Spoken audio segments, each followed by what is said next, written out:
Langit seolah terbelah. Dari celah awan hitam yang berputar-putar seperti pusaran air di udara. Kilat menyambar tanpa suara. Cahaya singkat itu memperlihatkan bentuk-bentuk aneh di langit. Seolah sesuatu yang tak berasal dari bumi tengah mengintip dari balik dimensi lain. Andini memandangi tubuh Dani yang membeku di pelukannya, bola matanya kosong. Dan kulitnya perlahan berubah keabu-abuan seperti abu yang membatu. "Aku harus keluar dari sini," bisiknya, namun langkahnya terasa berat. Bukan hanya karena ketakutan, tapi karena tanah di bawah kakinya seolah bernyawa, menyerap tenaganya perlahan. Setiap kali ia menginjakkan kaki, tanah itu menciptakan cekungan seperti mulut yang mengisap. Dan dari dalamnya terdengar suara bisikan yang mengulang. Kata-kata yang sama, "Kembalikan, kembalikan." Andini menyeret tubuh Dani, berharap masih ada nyawa di dalam dirinya. Tapi semakin jauh ia melangkah, semakin terasa bahwa Dani bukan lagi Dani. Wajahnya membeku dalam ekspresi aneh, senyum kecil, mata terbelalak, dan dari bibirnya sesekali keluar suara-suara lirih, seperti orang sedang menggumam dalam tidur. Namun gumaman itu bukan bahasa manusia. Kabut mulai menyelimuti sekitar, kali ini lebih tebal, lebih padat.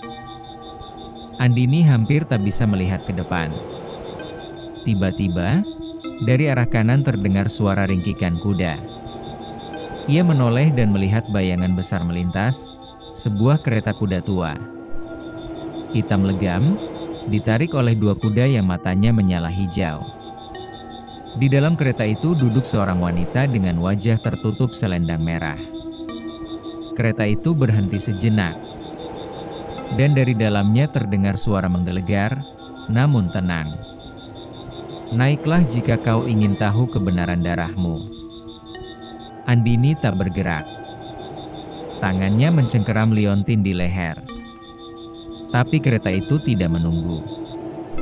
Pintu terbuka sendiri dan angin keras menyeret tubuhnya masuk. Dalam sekejap, dunia di luar lenyap dan ia mendapati dirinya duduk di dalam kereta yang bergerak sangat cepat, namun tanpa guncangan. Interior kereta itu jauh lebih besar dari tampak luar. Dindingnya dilapisi kain beludru merah tua, dan di setiap sisi tergantung lukisan-lukisan wanita dengan mata hitam yang menatapnya tajam. Di depan duduk sosok wanita berselendang tadi. Kini selendangnya perlahan diturunkan, memperlihatkan wajah tua yang penuh luka, tapi mata wanita itu bersinar seperti bara api. "Kau harus tahu dari mana semuanya bermula," kata wanita itu. Suaranya seolah berasal dari banyak mulut sekaligus. "Nyi Rengganis bukan hanya legenda. Ia adalah leluhurmu. Darahnya mengalir di tubuhmu. Dan malam ini, darah itu dipanggil kembali." Andini menggeleng lemah. "Aku tidak mengerti. Kenapa aku? Kenapa Dani? Kenapa semua ini terjadi?" Wanita itu mengulurkan tangannya. Karena kutukan tidak mengenal waktu. Karena lautan menyimpan rahasia yang hanya bisa dibuka oleh darah keturunannya. Dan karena kau adalah kunci terakhir untuk membuka gerbang yang seharusnya tetap tertutup. Kereta berhenti tiba-tiba. Pintu terbuka dan di luar tampak dunia lain, pantai laut kidul. Tapi bukan seperti yang dikenal Andini. Air laut berwarna hitam, pasirnya merah. Dan di langit tak ada bulan. Hanya pusaran angin yang terus berputar. Ombak bergulung tinggi namun membeku di udara, seolah waktu berhenti. Dari tengah laut, muncul bangunan besar, pura batu raksasa yang menjulang lebih tinggi dari gunung. Dan di puncaknya, tampak ribuan burung hitam beterbangan mengitari. Andini keluar dari kereta, langkahnya goyah. Di sekitar pantai, berdiri sosok-sosok manusia dengan wajah tertutup rambut panjang. Mereka semua menatap ke arahnya, diam. Namun aura kehadiran mereka membuat bulu kuduk berdiri. Tiba-tiba, mereka semua bersujud bersamaan. Dia datang, pewaris. Kembalikan gerbang. Buka darah. Suara mereka seperti gema yang menyatu. Andini berjalan pelan, liontinnya mulai bersinar terang. Tanpa sadar, kakinya membawanya mendekati pura di tengah laut. Jalan batu muncul dari dalam air, menyambung dari pasir merah ke gerbang pura. Tapi setiap langkah yang ia ambil, dunia di sekitarnya berubah, langit makin gelap. Suara-suara makhluk mengerang terdengar. Dan tanah di sekelilingnya mulai pecah. Saat mencapai gerbang pura, patung-patung penjaga di kanan kirinya hidup. Mata mereka menyala, dan suara menggelegar muncul dari langit. Jika kau buka, kau tak bisa kembali. Jika kau tolak, kau akan dihancurkan.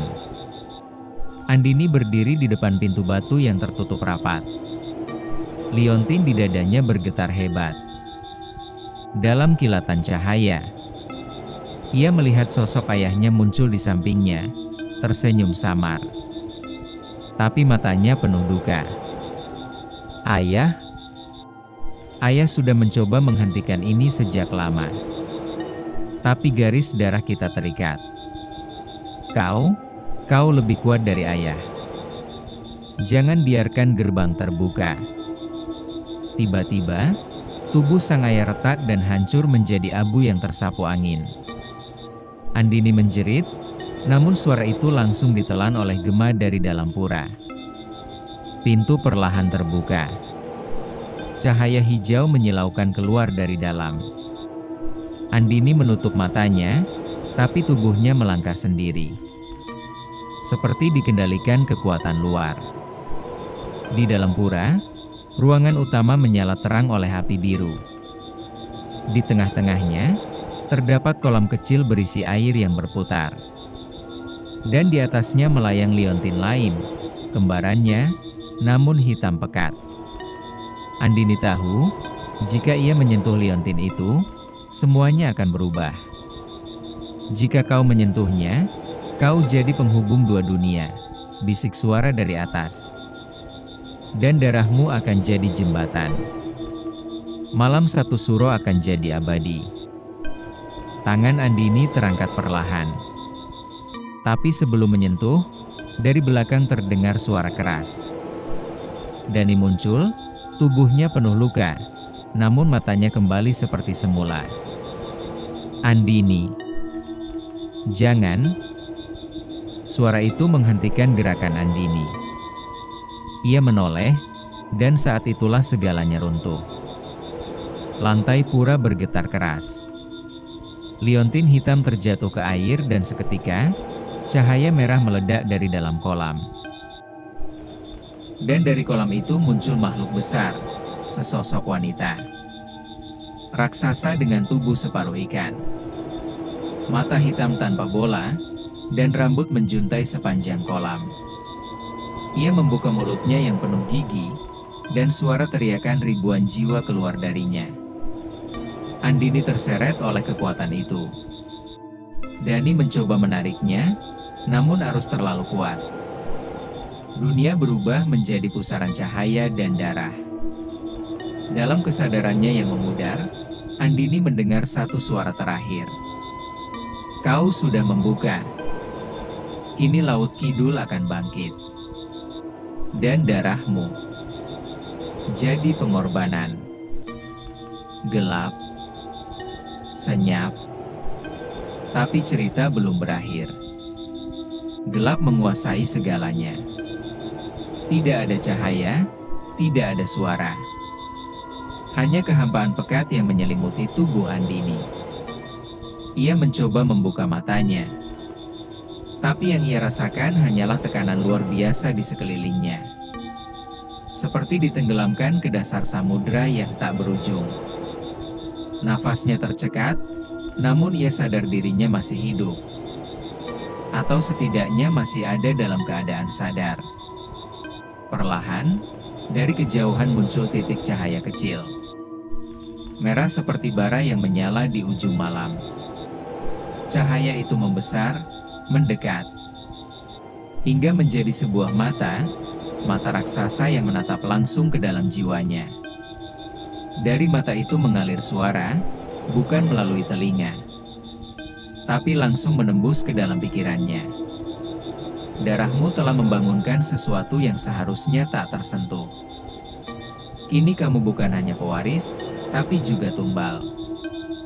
Andini mencoba bergerak, namun tubuhnya seolah membeku dalam kehampaan. Ia tidak berdiri di atas tanah, tidak terapung, hanya melayang di antara ketiadaan.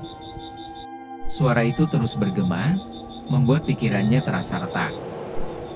Kau telah menyentuh gerbang. Maka kau akan melihat apa yang ada di baliknya. Dunia manusia tidak bisa menyentuh dunia kami tanpa membayar harga. Kau akan melihat kebenaran. Tiba-tiba, ia seperti ditarik ke belakang dengan kecepatan tinggi. Dunia di sekitarnya berputar, berubah bentuk. Menciptakan gambaran-gambaran aneh, wajah-wajah hancur. Tubuh-tubuh yang terbelah, laut yang mendidih darah. Ia jatuh keras ke tanah basah, dan aroma amis menyengat menusuk hidungnya. Di sekelilingnya ada kabut hitam yang menguap dari tanah. Dan dari dalam kabut itu terdengar suara-suara tangisan, jeritan, dan doa yang diputar terbalik. Ia bangkit perlahan. Di hadapannya terbentang desa tua. Atap-atap rumah jerami rusak. Pintu-pintu terbuka lebar. Dan tiang-tiang bambu berdiri miring seperti siap ambruk. Tapi yang paling menyeramkan, tak ada satupun manusia di sana.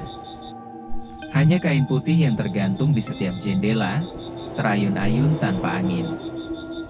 Andini berjalan menyusuri jalanan desa itu. Setiap langkah terasa seperti masuk lebih dalam ke dalam kuburan yang dilupakan. Di satu rumah, ia mendengar suara sendok jatuh.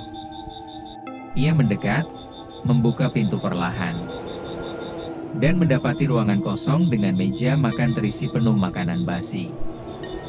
Lalat-lalat hitam beterbangan, namun tidak satu pun menyentuh makanan itu.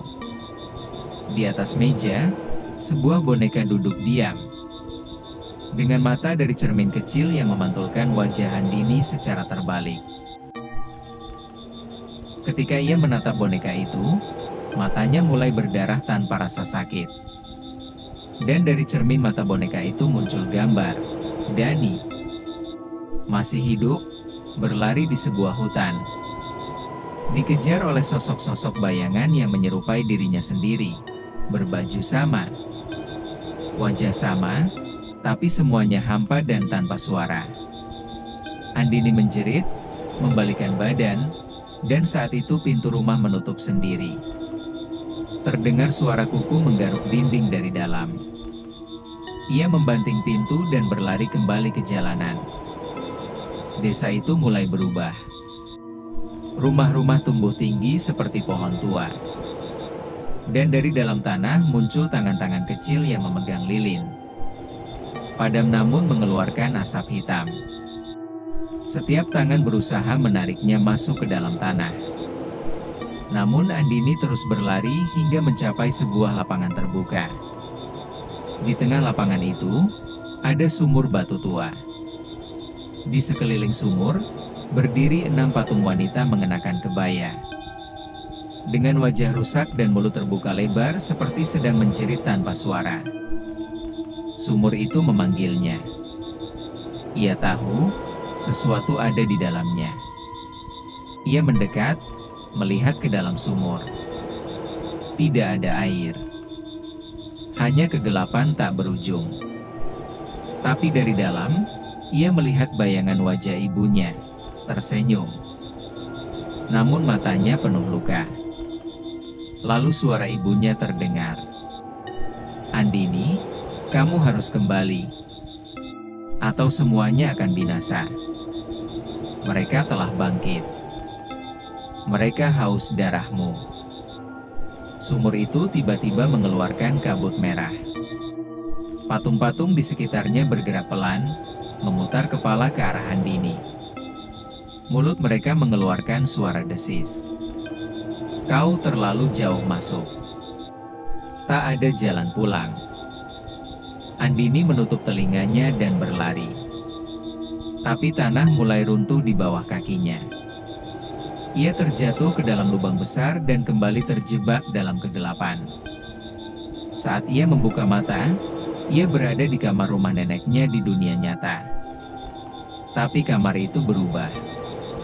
Semua barang berdebu, lukisan-lukisan di dinding berputar sendiri. Dan cermin di sudut ruangan memantulkan kamar berbeda, kamar yang dipenuhi darah. Dengan sesosok wanita duduk di tempat tidur. Wanita itu perlahan bangkit dan berjalan ke arah cermin. Semakin dekat, hingga tiba-tiba ia menghantam cermin dari dalam, membuat kaca retak. Tangan wanita itu keluar dari cermin, mencoba meraih Andini. Ia berlari keluar dari kamar. Tapi seluruh rumah kini berubah menjadi lorong-lorong panjang tak berujung. Dari ujung lorong, terdengar suara tangis neneknya. Tapi tangisan itu bukan dari manusia biasa. Tangisan itu diselingi tawa. Tawa panjang melengking yang membuat telinga terasa panas. Di salah satu sudut lorong, Andini menemukan pintu kecil setinggi pinggang. Ia membukanya dan masuk merangkak. Di dalamnya, ia tiba di ruang penuh lilin hitam yang menyala dengan api biru. Di tengah ruangan, Dani duduk bersila. Matanya tertutup kain putih. Dan tubuhnya dipenuhi tulisan-tulisan kuno yang bergerak seperti hidup. "Andini, kau datang." Dani berbicara tanpa membuka mulut. Suaranya keluar dari dinding-dinding ruangan. "Mereka memberiku penglihatan. Aku tahu bagaimana semua ini berakhir. Tapi kita tidak akan keluar hidup-hidup jika gerbang itu tidak ditutup."